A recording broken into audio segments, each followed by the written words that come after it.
नमस्कार दोस्तों, स्वागत है एक बार फिर आपके अपने YouTube चैनल जीवा स्टडी पर। तो इस वीडियो में हम बात करेंगे रीट जो थर्ड ग्रेड अध्यापक भर्ती है उसकी संभावना क्या बनती है, कब तक एग्जाम या फिर जो फॉर्म आ सकते हैं, कितने पदों पर आ सकते हैं, इसकी तैयारी अभी से करनी चाहिए या नहीं करनी चाहिए, वो सारा इस वीडियो में जानेंगे। उससे पहले आप चैनल जीवा स्टडी बनाए तो चैनल जीवा स्टडी को सब्सक्राइब कर लें।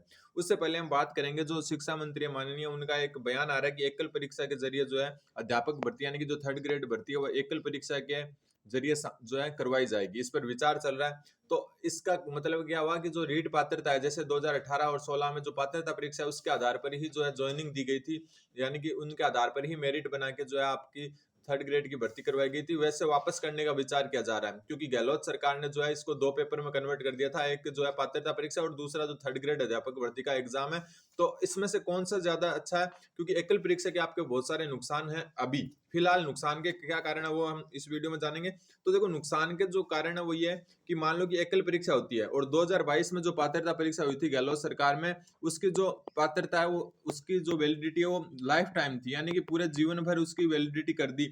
अब मान लो कि पिछली जो परीक्षा है उसमें बहुत सारे ऐसे स्टूडेंट हैं जिनके 120 प्लस नंबर है पात्रता में, लेकिन उनका जो है थर्ड ग्रेड जो मेन एग्जाम हुआ था, थर्ड ग्रेड शिक्षक भर्ती का एग्जाम हुआ था, उसमें सिलेक्शन नहीं हो पाया। ठीक है, तो अब जो अगर एकल एग्जाम वापस करवाया जाता है, एक परीक्षा के आधार पर अगर नियुक्ति दी जाती है, तो मान लो कि इस बार जो है पेपर हार्ड आ जाए पात्रता परीक्षा का, या फिर जो एक मेन परीक्षा मान के चलो, और सबके 115 के आसपास मेरिट बन रही हो, और जो पिछली बार वाले जिनकी जो है बिना एग्जाम दिए जो है पिछली पात्रता में जो 120 प्लस वाले हैं वो इस बार बिना एग्जाम दिए डायरेक्ट ज्वाइनिंग ले लेंगे, तो बहुत बड़ा नुकसान है। आप यही दुआ करो, यही प्रार्थना करो कि एकल परीक्षा के जरिए अध्यापक भर्ती ना हो, दो वाले पेपर होंगे तभी ही सही रहेगा। क्योंकि वरना जो है पिछली बार वाले जो 2022 में जिनके अच्छे नंबर थे पात्रता परीक्षा में और मेन एग्जाम में अच्छे नंबर नहीं ला पाए, वो डायरेक्ट ज्वाइनिंग ले जाएंगे और फिर नए स्टूडेंट्स को कोई भी फायदा नहीं होने वाला है। तो एकल परीक्षा के जरिए भर्ती संभव जरूर है, लेकिन इसके नुकसान ये है कि पिछली जो पात्रता उसकी लाइफ जो है वैलिडिटी वो लाइफ टाइम होने के कारण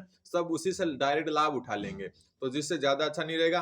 और पहला पेपर वैसे भी काम का नहीं है, क्योंकि ये नेगेटिव मार्किंग होती नहीं है और इजी टाइप का पेपर आता है, जिसकी वजह से जो है कोई भी कहीं चला जाता है, पढ़ने वाला भी आगे चला जाता है, नहीं पढ़ने वाला भी आगे चला जाता है, क्योंकि नेगेटिव मार्किंग नहीं होने की वजह से तुक्कों का जो है रोल बढ़ जाता है। इसलिए जो है दो पेपर होना बहुत जरूरी है अच्छे से तैयारी करने के लिए।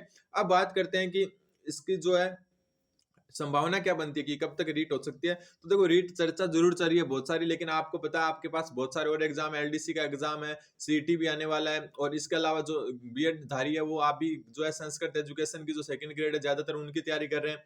ठीक है, किसी के पास अगर लेवल 1 ही ऑप्शन है तो रीट की भी तैयारी कर रहे होंगे, तो जो लेवल 1 वाले स्टूडेंट है वो रीट की तैयारी करते रहे।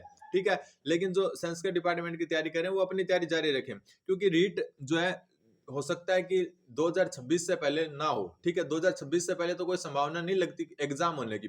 अगर आप और किसी एग्जाम की तैयारी कर रहे हो तो उसको जारी रखें। अगर आपके रेट ही एक ऑप्शन बना के चल रहे हो तो आप रेट की तैयारी स्टार्ट कर दें। लेकिन अगर आप संस्कृत डिपार्टमेंट की तैयारी कर रहे हो, सेकंड ग्रेड की या फर्स्ट ग्रेड की, या फिर अदर कोई एलडीसी या जो भी आप तैयारी कर रहे हो, तो वो अगर कर रहे हो तो उसको ही जारी रखें आप, क्योंकि रीट अगर आती भी है तो आपको तैयारी का पर्याप्त अवसर मिलेगा और इतना हार्ड इसका सिलेबस नहीं होता, आराम से जो है आप कर सकते हो कवर। इसलिए जो है रीट की तैयारी अगर ऑप्शन ही रीट है आपके पास तभी स्टार्ट करें, वरना आप जो तैयारी कर रहे हैं अभी उसी को जारी रखें। जिस भी चीज की आप तैयारी कर रहे हो, चाहे वो संस्कृत डिपार्टमेंट की फर्स्ट ग्रेड सेकंड ग्रेड की कर रहे हो या फिर अदर एलडीसी वगैरह कर रहे हो, तो उसी को ही जारी रखें।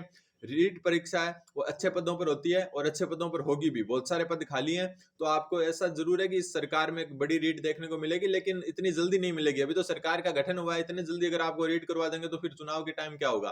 तो अभी रीट जो है थोड़े से बाद में देखने को मिलेगी, एक अच्छी खासी वैकेंसी आपको जरूर देखने को मिलेगी, और सेकंड ग्रेड फर्स्ट ग्रेड भी 100% देखने को मिलेगी। तो जो भी तैयारी कर रहे हो आप उसको जारी रखें। ऐसा नहीं है कि अभी रीट चर्चा में चल रही है तो आप उसकी तरफ शिफ्ट हो जाओ, नहीं, आप अपनी तैयारी जो कर रहे हो वही करो। रीट आएगी तब देखा जाएगा, टाइम मिलेगा तैयारी करने का तो अच्छे से आप तैयारी कर सकते हो। धन्यवाद, बने रहे जीवा स्टडी के साथ। धन्यवाद।